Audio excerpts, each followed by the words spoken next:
Bem-vindo ao canal Escatológico.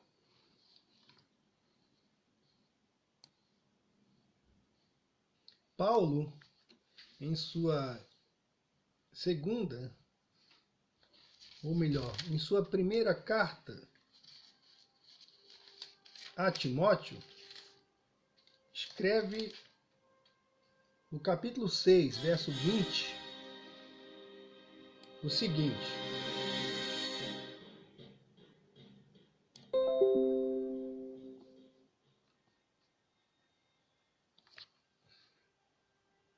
Ó Timóteo, guarda o que te foi confiado, evitando os clamores vãos e profanos e as oposições da falsamente chamada ciência.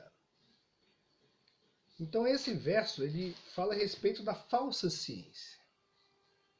A falsa ciência hoje tem sido uma grande inimiga da fé cristã. E ela tem esse caráter de parecer algo muito luminoso. Então, alguma coisa assim, mais ou menos impenetrável, né? Um conhecimento que chega a ser místico e até mesmo inalcançável para o cidadão comum, que não consegue penetrar na sua, podemos dizer assim, na sua linguagem refratária, né? Na sua terminologia dita muito científica. Entretanto, a falsa ciência ela pode ser reciclada, ela é reciclada em filmes, através de livros, né? Mesmo revistas em quadrinho, e então ela é reciclada e jogada para as pessoas comuns que não tem aquela pecha de cientista, né? Porque cientista é todo aquele que começa a observar fenômenos e tenta replicá-los através do método científico. Entretanto, aquilo que é chamado cientista hoje em nossa sociedade são mais ou menos aqueles caras com vestes sacerdotais, né? É como se eles fossem sacerdotes de um conhecimento, né, inalcançável. Então eles começam a ser adorados. E o populacho se rebaixa diante deles, né? Então a pseudociência é reciclada e jogada de modo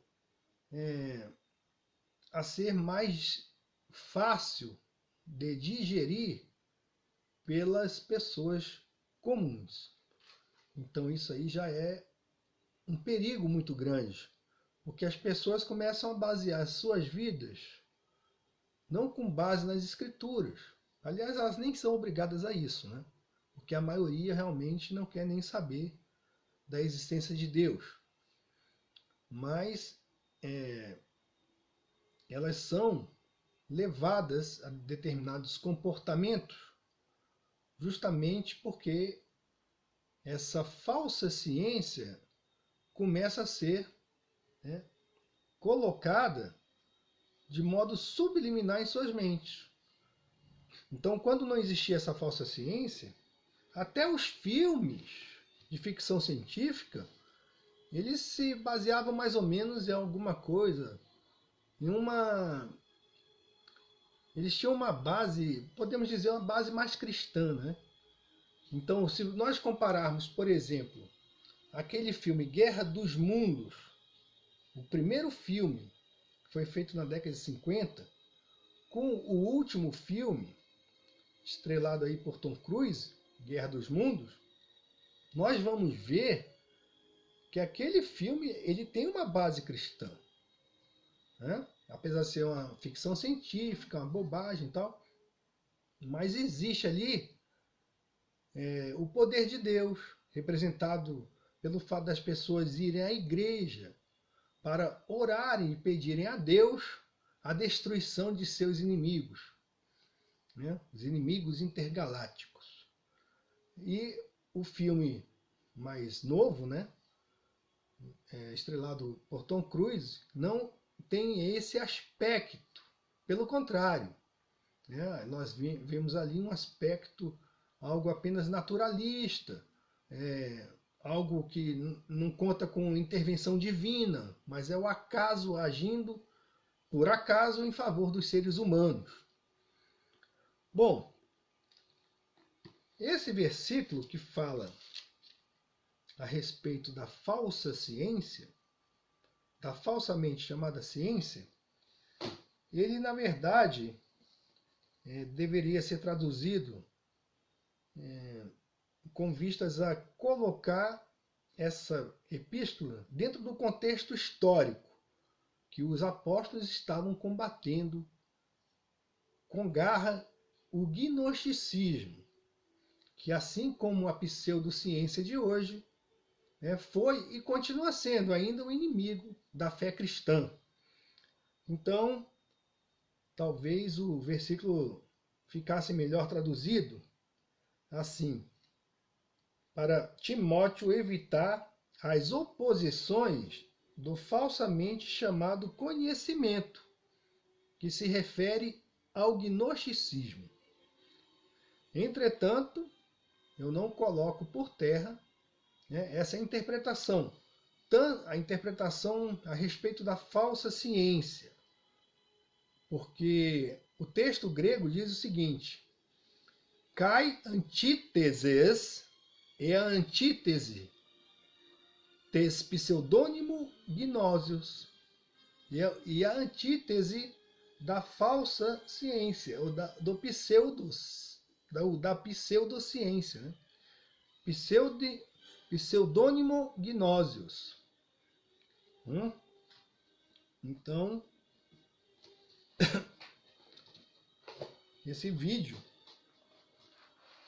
é justamente para falar a respeito de um livro que está sendo até comemorado, né? Estão publicando livros a respeito desse livro, que é 2001, Uma Odisseia no Espaço, repleto de pseudociência.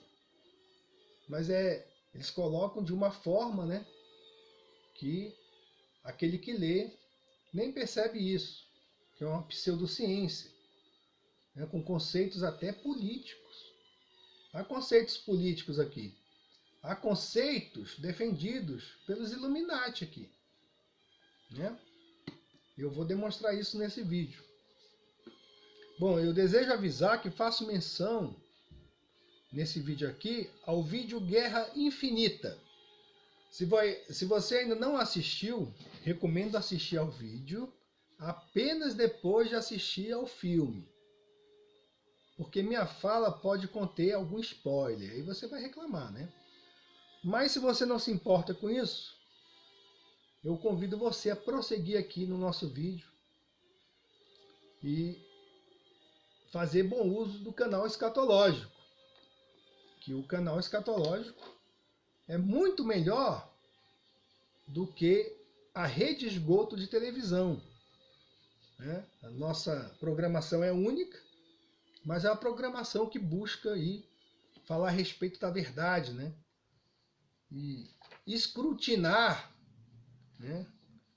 E tentar desbancar a falsidade, ou as mentiras filosóficas aí que jogam para nós hoje, né? O lixo.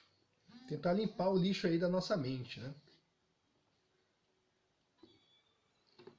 Bom, esse livro aqui, 2001, Uma Odisseia no Espaço, escrito por Arthur C. Clarke, ou Arthur C. Clarke, foi a base para a obra homônima de Stanley Kubrick, que virou filme hollywoodiano de ficção científica, e com uma trilha sonora chamada Assim Falou Zaratustra, né?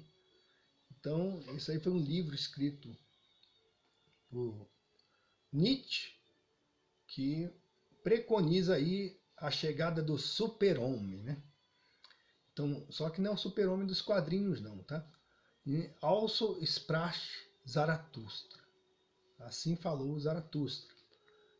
Então, essa trilha sonora aí que coloquei no começo do vídeo. Tá tocando aí agora, né?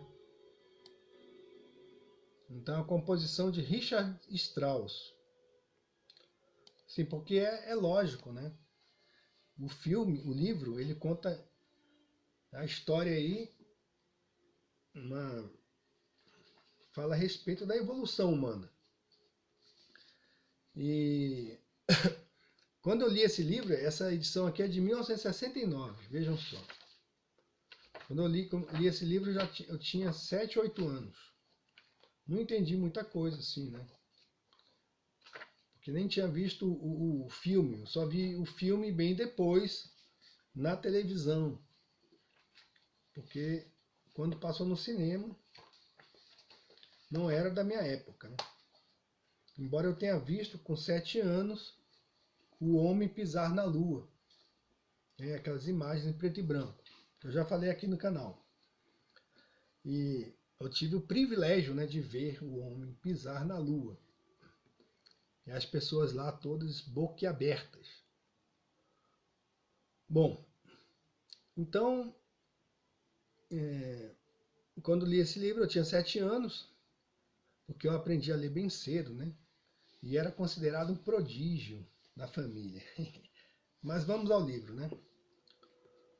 Bom, essa obra aqui, ela fala de um tempo em que nós humanos supostamente vivíamos em árvores, comíamos restos de animais podres e nos escondíamos em cavernas. E éramos nada mais, nada menos do que símios peludos e fedorentos.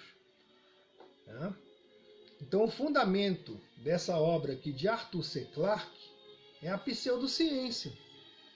Sim, justamente, é a pseudociência expressada no evolucionismo, heliocentrismo e também coisas derivadas da ufologia, misticismo, espaço sideral, etc. Então vamos ler aqui o prólogo. O prólogo, eita, que tá difícil. O prólogo dessa edição, o prólogo, foi escrito por Arthur C. Clarke e Stanley Kubrick. Está aqui. Né? Ele fala assim, ao prólogo. Erguem-se 30 fantasmas atrás de cada homem vivo. Rapaz, é esta precisamente a proporção entre os que ainda vivem e os que já morreram. Cerca de 100 bilhões de criaturas, até aquela data, né? Cerca de 100 bilhões de criaturas humanas já pisaram o planeta Terra desde que o mundo existe. O planeta, tá? É uma cifra interessante, pois, por coincidência, vejam só, há aproximadamente 100 bilhões de estrelas nesse universo particular, a Via Láctea. Portanto, para cada homem que viveu, corresponde uma estrela em pleno brilho. Mas cada uma dessas estrelas é um sol, frequentemente muito mais brilhante e resplandecente do que a pequenina e vizinha estrela. Aqui chamamos o Sol. Vejam só, o Sol é uma estrela, certo? Tá bom. A Bíblia diz que é um luminar, né? Assim como a Lua. Mas cada uma dessas estrelas é um Sol. É isso. Né?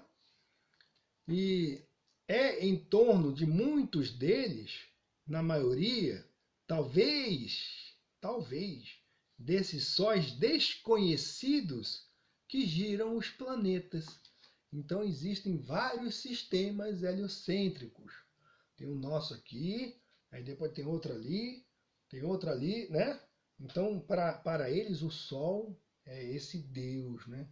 Que tem que ser adorado, né? Através de todo o universo imaginado em suas mentes doentias, né? Então é quase certo assim haver no céu, vejam só, terra suficiente para proporcionar a cada membro da espécie humana, incluindo o homem macaco, está escrito aqui, homem macaco, inclusive o homem macaco, o seu paraíso ou inferno particular do tamanho do mundo. Então, para eles aqui, né, o universo é a reprodução do nosso sistema solar. Tá? Digo assim, incontáveis vezes. É isso. Né?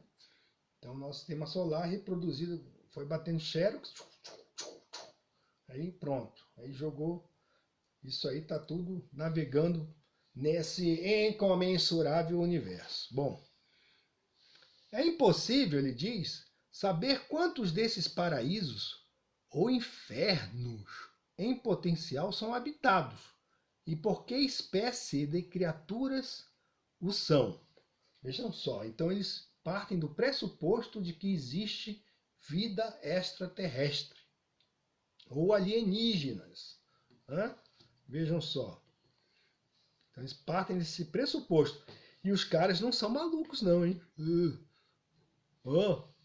Eu vi um ET. Eu vi um ET. Qualquer um que falar isso é maluco, rapaz. Ou ele está vendo demônios. Então, o cara aí disse que viu um ET, viu um disco voador. E sabemos aí que até os nazistas construíram aeronaves em forma de disco. E os caras ficam fazendo aí testes com vários formatos de aeronave, né? Então o cara vê um teste desse, um negócio assim, que justamente é algo oriundo do próprio homem, criado pelo ser humano, e ele diz que é um disco voador. Né? E aí ele vai, então ele cria a ufologia, que alguns malucos aí dizem que é ciência. Né? Enquanto isso, eles acham que quem crê na palavra de Deus é louco. Né? Eles acham isso. Bom, se bem que Paulo fala que que Deus quis salvar, né? Quis nos salvar pela loucura do Evangelho. Né? Então, para esse pessoal aqui que se acha assim, né? Os donos da cocada preta, aqueles que mandam no mundo, quem crê na verdade do Evangelho é maluco. Mas apenas confirma as palavras de Deus. Né? Somos loucos mesmo, é isso mesmo. E vocês são muito normais. Um cara desse aqui é muito normal. Né? Escrever uma palhaçada dessa aqui. É impossível saber quantos desses paraísos ou infernos em potencial, como assim infernos, paraísos, são habitados e por que espécie de criaturas o são. O mais próximo deles está situado, vejam só, 1 milhão de vezes mais longe que Marte ou Vênus. Essas metas ainda remotas para a próxima geração. Vejam só. Né? Metas remotas para a próxima geração. E nunca chegamos lá, né? Nem vamos. Mas as barreiras dessa distância desmoronam. Chegará o dia em que haveremos de encontrar entre as estrelas, vejam só isso aqui.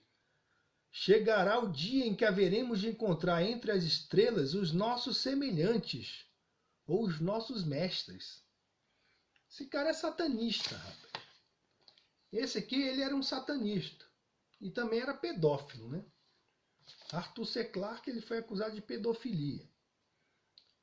Mas protegido pelos caras donos do sistema, né? É isso aí. Aí ele escapou, né? Então chegará o dia em que haveremos de encontrar entre as estrelas os nossos semelhantes e os nossos mestres.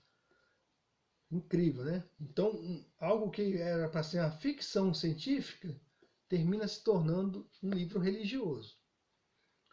Os homens custaram a enfrentar essa perspectiva. Alguns ainda continuam esperando que ela nunca se torne realidade. Tá vendo? Fé, né? Fé. Isso aqui é fé. Isso aqui é uma declaração de fé.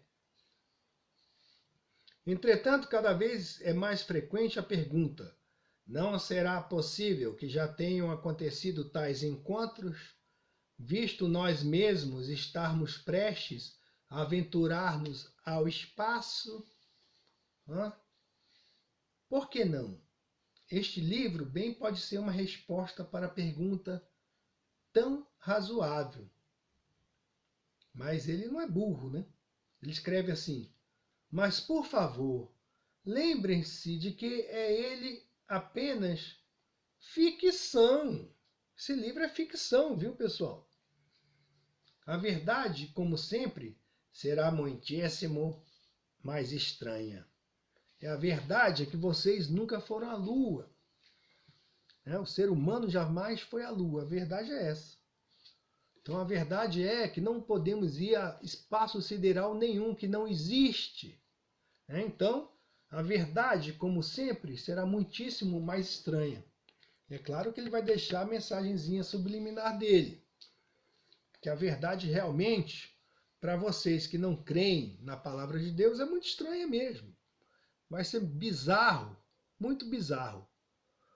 Bom, então essa obra aqui, ela fala de um tempo em que nós humanos supostamente vivíamos em árvores, comíamos restos de animais podres e nos escondíamos em cavernas e éramos nada mais, nada menos do que símios peludos e fedorentos. É isso mesmo. Símios peludos e fedorentos. Bom, aí ele começa aqui, vimos aí que no prólogo, ele fala dessa ideia do universo gigantesco, enorme, terras e mundos incomensuráveis, bilhões e bilhões de estrelas, e que ele confessa que não pode dar certeza para uma teoria absurda dessas. E também uma coisa, que no final do prólogo, ele também quer dar a entender que a ciência vai progredir. Apesar de tudo isso ser ficção, ele ainda afirma que a ciência vai progredir. Eu, como já disse aqui nesse canal, isso é um dogma da religião naturalista da pseudociência. O dogma, esse dogma, está formulado da seguinte maneira: o universo evolui e nosso conhecimento sobre ele também. Mas, na verdade, se nós formos ver a história, parece que não é bem assim. Vejam só, esse livro ele foi publicado em 1969 e narra que no ano de 2001 o homem empreenderia uma odisseia espacial, aqui, através dessa nave espacial, rumo aos planetas do Sistema Solar. Então, nesse livro aqui, apenas 32 anos após a propalada conquista da Lua, nós humanos teríamos bases lá na Lua e voaríamos de modo corriqueiro até o assim chamado satélite natural da Terra, construindo lá coisas, etc. E por falar em satélite, viu? Foi justamente esse autor aqui, Arthur C. Clarke, que inventou a ideia do tal satélite geoestacionário, e que sabemos que é uma grande mentira e que não passa mesmo de ficção científica. Então esses escritores de ficção científica, os caras eles têm, eles são assim, uma linha de ligação da pseudociência com a massa, Porque aí Hollywood pega, aí vai e faz um filme, Faz um filme sobre isso e mostra lá que, joga aí a teoria da evolução, de uma forma que as pessoas possam deglutir. Né? E fica aquilo lá como sendo... Eles querem, na verdade, o que eles criam é um mito. Eles criaram um mito. Uma forma mitológica, né? E nada melhor do que a mitologia para transmitir um conhecimento. Assim como vemos aí nos filmes de heróis. São muitos baseados em mitologia. Pois bem, a tecnologia e o conhecimento do universo não evoluiu. Não temos bases lunares. Hoje em dia nós não temos bases lunares. Então, em 1969 foi escrito esse livro, afirmando que 32 anos depois teríamos bases lunares, né? Mas isso não aconteceu. Não temos bases lunares, voos espaciais não são uma rotina. E nem pode ser, né? Eles não podem ser. Já que vivemos em um universo geocêntrico, em uma terra coberta por um domo intransponível, no qual a Lua não é um local para ser visitado. Ela não é feita de rocha e não passa mesmo de um luminar para iluminar a Terra. Iluminar a Terra durante a noite. E servir também de sinal para o ser humano, assim como o Sol. O Sol e a Lua são sinais. Sinais determinados por Deus. Os luminares marcam tempos e eras também do cumprimento profético. Né? Então, ao invés de ficar aí estudando falsa ciência, meu amigo, vai pegar a Escritura. Lê as Escrituras, onde Deus revela a sua verdade e revela as profecias. Então nós podemos ver que, apesar do mito do desenvolvimento científico, a alegada colonização da Lua, das estrelas ou dos planetas ou contato com vida alienígena continua e sempre será restrito ao universo da ficção científica. Então, esses dias eu assisti ao filme Vingadores Guerra Infinita, que mostra justamente a possibilidade de vida em outras estrelas, planetas e a possibilidade de manipulação da realidade sob diversas formas, como a feitiçaria ou utilização da tecnologia mais avançada. Bom, no filme há também, muitas mensagens subliminares, como as que fazem referência ao domo, a redução populacional, planejada pelos Illuminati em obediência às pedras guias da Geórgia. Já ouviram falar, né? Nas pedras guias da Geórgia. Se você não ouviu falar, pesquise. Inclusive, há referência também a sacrifício de vidas em troca da possessão das almas das pessoas e referência ao número 11, materializado em um monumento, aparece lá no filme, né? Um monumento vindo do céu, assim, justamente na hora em que o Thanos, o vilão lá, que essa palavra Thanos vem de morte, né? Thanatos. Então o vilão, ele vai sacrificar a sua filha em troca de pegar lá uma pedra, a pedra das almas. Aí aparece um monumento assim, né? Em forma de 11, justamente, que é um número Illuminati. E também esse monumento lembra as pedras guias da Geórgia. E há também no filme uma explícita menção ao arrebatamento, quando alguns heróis e pessoas comuns se transformam em cinzas. Tá? E vemos também muita coisa falando ali a respeito da depopulação do mundo, que é a redução populacional. O bandidão lá vive falando nisso. Né? Então, os caras, o pessoal que mexe com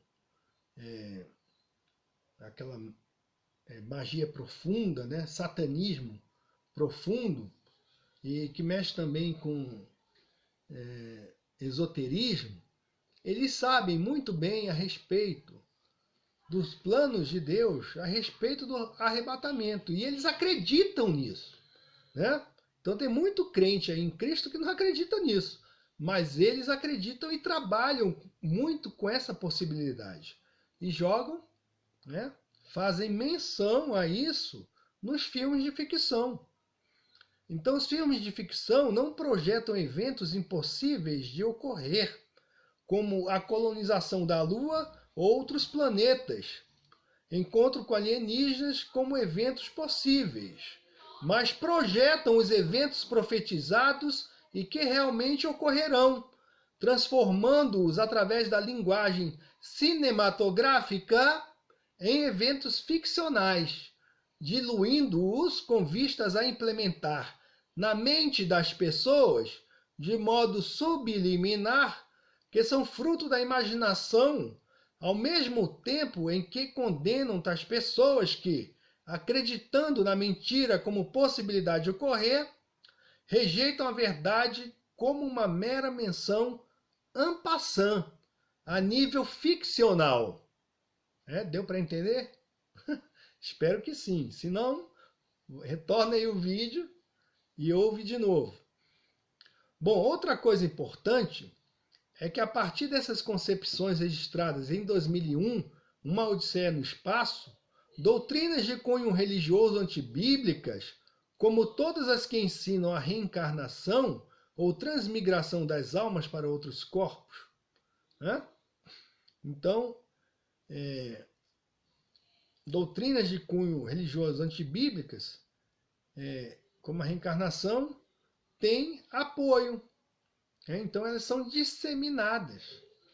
Então, elas passam a ser disseminadas e subliminarmente recebidas pelas pessoas que estão ali, né? E começam a ter contato e curiosidade, às vezes, para conhecer mais a respeito.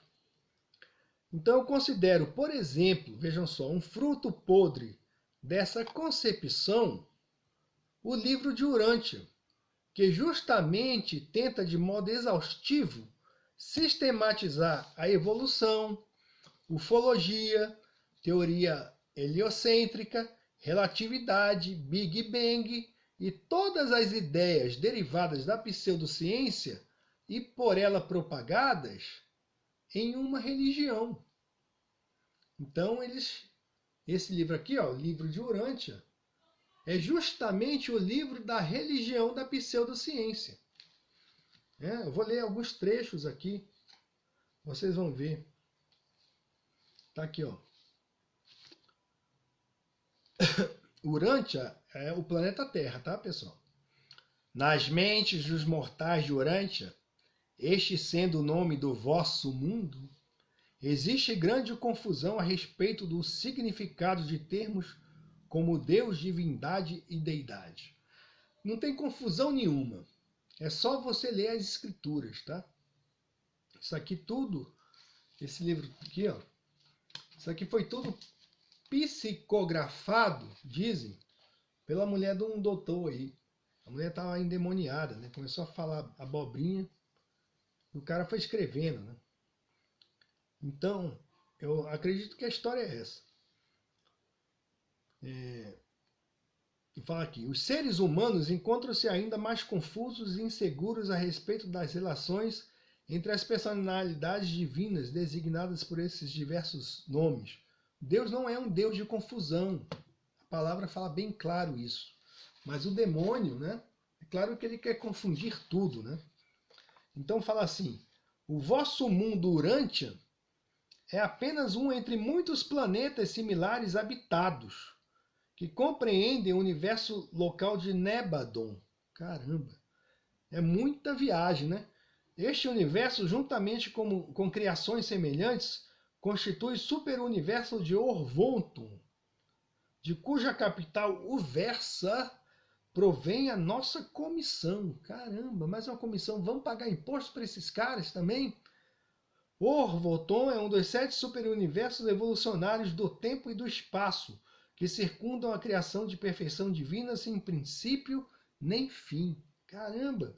O universo central de Avona, quase que é Havana, hein? No coração desse universo central eterno está a Ilha do Paraíso, centro geográfico estacionário da infinitude e morada do Deus eterno. Então, no coração desse universo central eterno está a Ilha do Paraíso, que o cara fala aqui. Centro geográfico estacionário da infinitude e morada do Deus eterno. Por grande universo designamos, em geral, os 7 superuniversos em evolução, em conjunto com o universo central e divino. E estas são as criações organizadas e habitadas até o presente. Elas são todas uma parte do universo mestre, que abrangem também os universos do espaço exterior não habitados, mas em mobilização.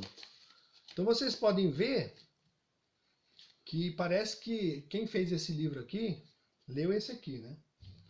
Porque é a concepção da falsa ciência materializada em uma religião. Os caras falando lá de universo gigante, né? Então esse tipo de pseudociência, de ciência chamada pseudociência, dá vazão justamente a esse tipo de sentimento religioso voltado, na verdade, para concepções ditas científicas, para concepções ficcionais, né? Da pseudociência, da ficção científica, né? A pessoa lê isso aqui e vai pensar em Deus? Como é que ela vai chegar a Deus lendo um lixo desse, gente? A Bíblia ela fala claramente o que é o ser humano, o nosso propósito. Fala lá da queda do ser humano. Não fala em ET, nada disso. Então tem muita gente aí se desviando por bobagem. Então,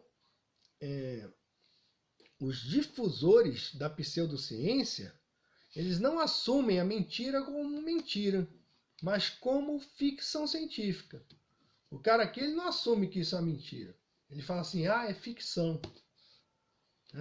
Porque ele fala assim, por favor, lembre-se que isso tudo é apenas ficção. Bom, agora vamos raciocinar um pouco, né, sobre a história. Estamos aí na Odisseia Espacial. O cara conseguiu escrever Odisseia Espacial aqui na lombada, viu? Odisseia Espacial. Impressionante o trabalho do cara. Não se deu, ao esforço de ler aqui 2000 Odisseia Espacial, né? É impressionante. Bom, eu tenho também a versão desse livro, que é a versão que saiu aí comemorativa. Ele lembra um monolito que aparece lá no livro. Bom, vamos raciocinar agora sobre a história. No começo, ou no princípio, amigo da Lua, fala aqui, é o chefe de uma tribo de símios, né? Dá de cara com um artefato monolítico, ou monolito, que aparece aqui no livro. E é uma pedra negra, que seria uma espécie de sonda de outra galáxia. Então, uma sonda extraterrestre, e que teve por objetivo, vejam só, levar o símio peludo, ou os símios, né, que é a espécie, né, a um outro patamar da evolução. Então vejamos aqui, tem aqui o começo, o caminho da extinção.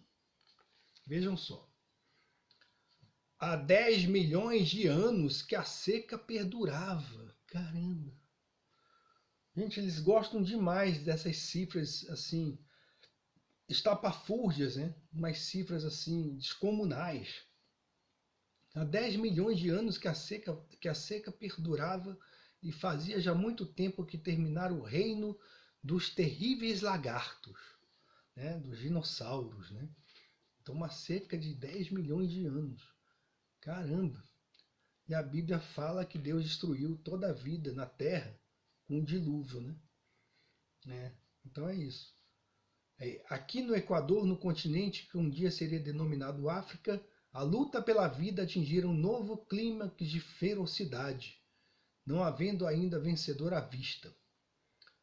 Na terra seca e desolada, apenas os pequenos ou os ágeis ou os valentes podiam desenvolver-se ou mesmo ter esperança de sobrevivência. Então ele coloca em forma romanceada aqui a famosa evolução e através da sobrevivência do mais forte, né? Ou a seleção natural. Está aqui, num parágrafo. Né?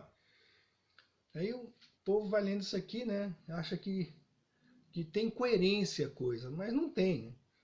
Os homens de macaco da savana não eram assim e, portanto, não se desenvolviam. Quer dizer, por não serem ferozes ou valentes, né? Então ele coloca aqui, para sobreviver no planeta, né? Apenas uma raça que for muito ágil, né? Que for muito feroz, tem essa capacidade. A verdade era que a sua raça estava a caminho da extinção, os homens macaco. Uns 50 desse tipo de homens ocupavam algumas cavernas que dominavam um vale pequeno e ressecado, cortado por modesto riacho, cujas águas provinham da neve das montanhas situadas a 200 milhas ao norte. Uma seca de 10 milhões de anos e aí cheio de neve, né?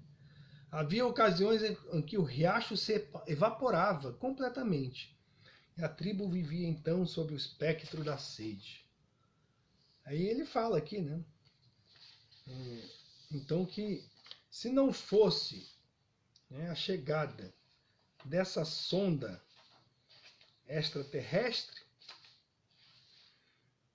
amigo da Lua e seus comparsas, a sua tribo, os seus semelhantes, teria morrido. O ser humano teria se extinguido. Bom, então assim, então aparece esse artefato, né, que seria aquilo que seria aquilo responsável pela evolução. Aí, milhões de anos depois, esse artefato, uma réplica dele, é desencavado por uma equipe de trabalhadores lunares que manda um sinal ao espaço e que posteriormente é seguido pela nave espacial Discovery, né, que eu mostrei. Então, se você for ler aqui o livro, certamente a estrutura dos seus primeiros capítulos denota um desejo de reescrever a origem do ser humano para desconfigurar a verdade bíblica de que fomos criados de maneira especial. Aí, nesse ponto, eu posso compreender, né? Aí eu posso compreender o título que o encadernador colocou, diferente do título do livro. Uma Odisseia especial. Aí sim, né? A Odisseia especial não se encontra aqui. Se encontra aqui. Aqui é uma Odisseia especial. E não a Odisseia espacial. Tá aí. Então estamos aí em 2018 na nossa Odisseia especial. Porque Deus fez o mundo com um propósito. Né? Então, a gente pode ler, né? A gente pode ver aí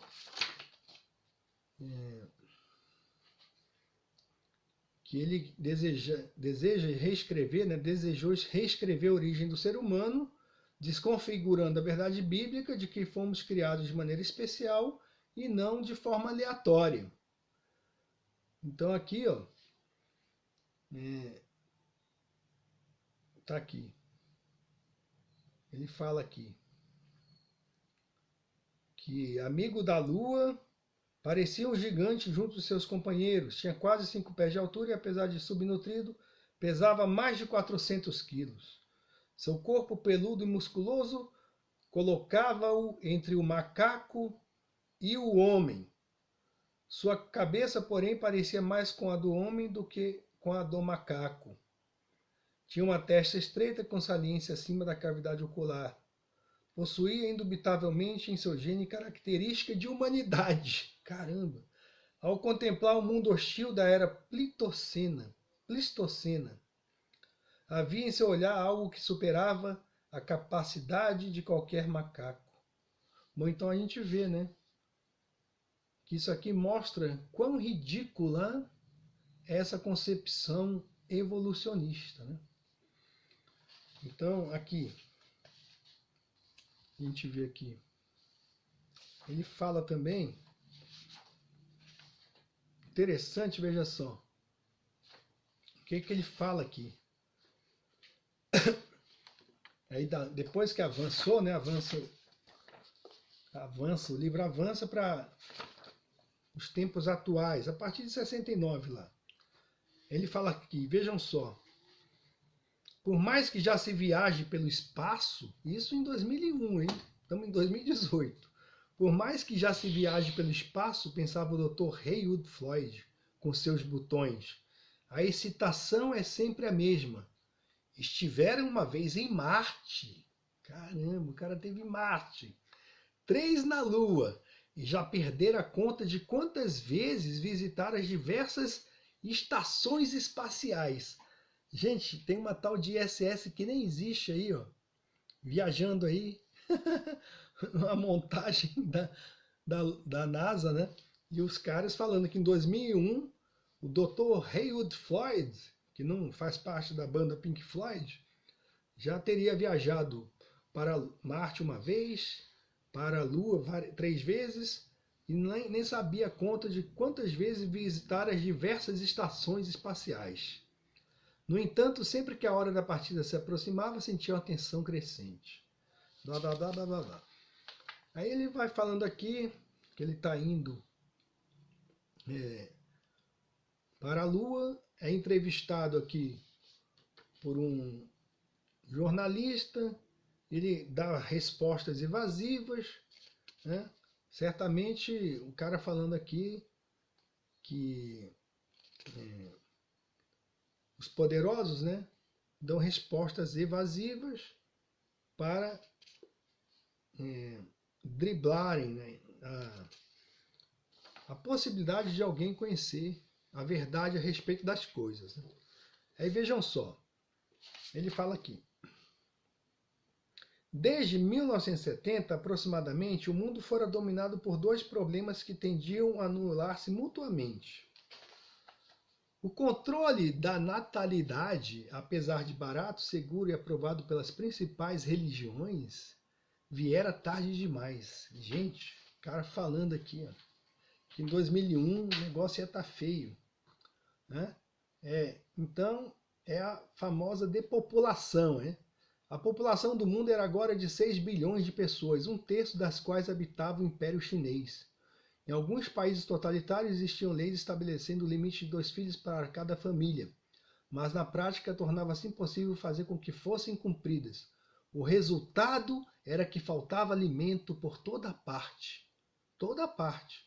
Até mesmo nos Estados Unidos, a carne estava racionada. Isso aqui é o que os Illuminati querem fazer, né? Na nova ordem mundial. Prevendo-se para dentro dos próximos 15 anos uma fome geral, apesar dos heróicos esforços para cultivar os mares e desenvolver a indústria de alimentos sintéticos. Caramba! Vejam só, aí eles falando aqui, agora vejam como o cara, ele era um adepto da nova ordem mundial, né? Certamente um Illuminati, né?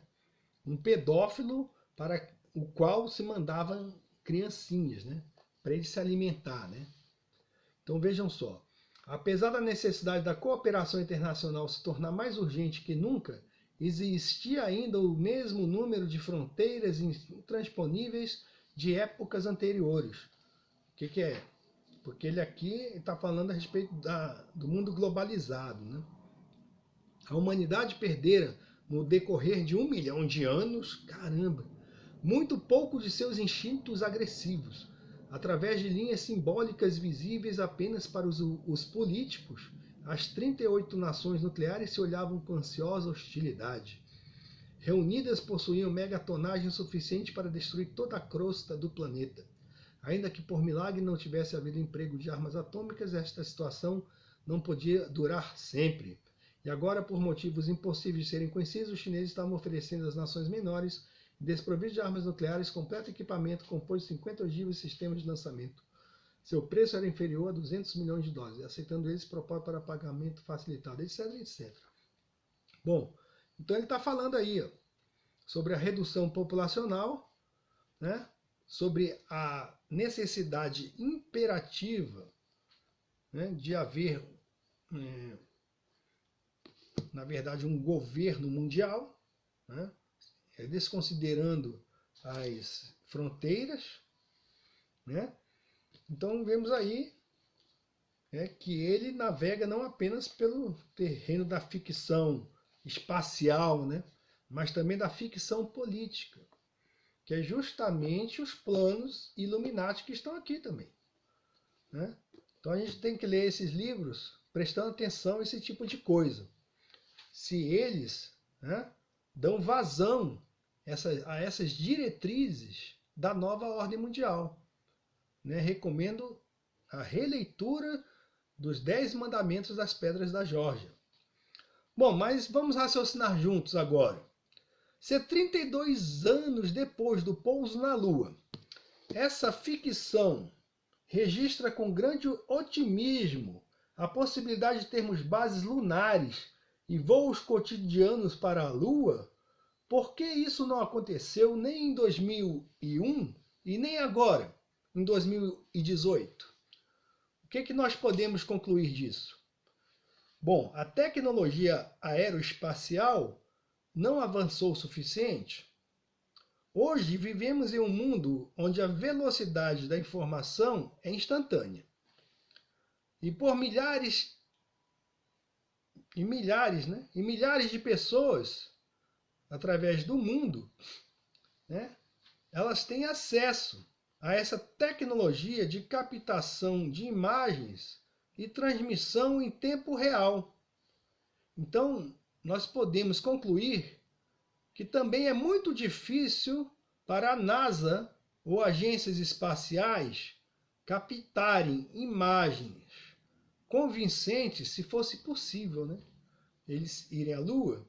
Seria impossível captarem imagens convincentes lá na Lua, senão na mesma qualidade utilizada e vista pelas pessoas comuns atualmente.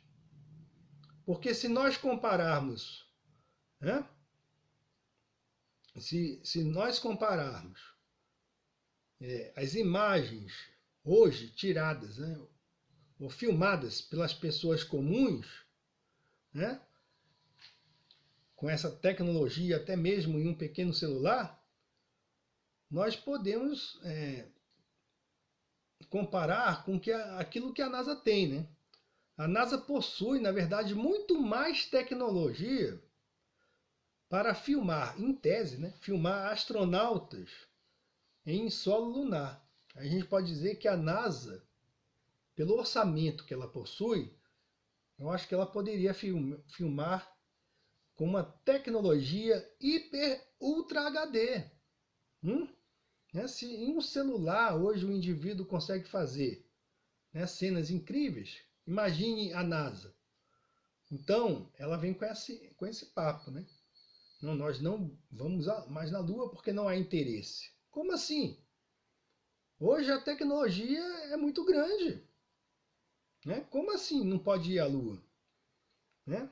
Então a gente pode pensar, se a tecnologia avançou tanto, por que não pousamos na Lua para construirmos bases lunares, se a própria ficção afirmou que isso aconteceria? Né? Então por que não vamos lá? Aqui o cara já tinha visitado diversas bases, né, espaciais, né? Fala aqui, estações espaciais. Tinha ido até a Marte. Já estavam colonizando Marte em 2001. Né? Então, vejam só. Se a tecnologia embarcada nos foguetes Apollo era muito inferior à tecnologia atual, por que a desculpa, então? Que hoje não tem tecnologia para ir à Lua. E se a ciência sempre evolui, por que não continuamos a desenvolver essa tecnologia espacial? Como Hollywood passou a desenvolver seus efeitos especiais. Né?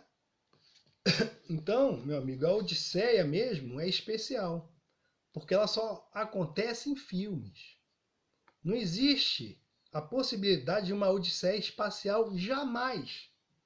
Entendeu? Porque apenas em filmes de Hollywood podemos ver em alta definição a corrida espacial e não tivemos acesso a filmes de qualidade das missões Apollo. Né? A resposta é muito simples.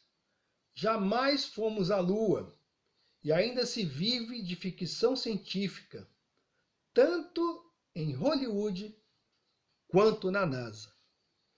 Não vamos cair na bobeira de acharmos que existe uma Odisseia espacial. Essa aqui. Porque o que existe é apenas a Odisseia especial, com os propósitos de Deus para o ser humano revelados neste livro. Fica a dica.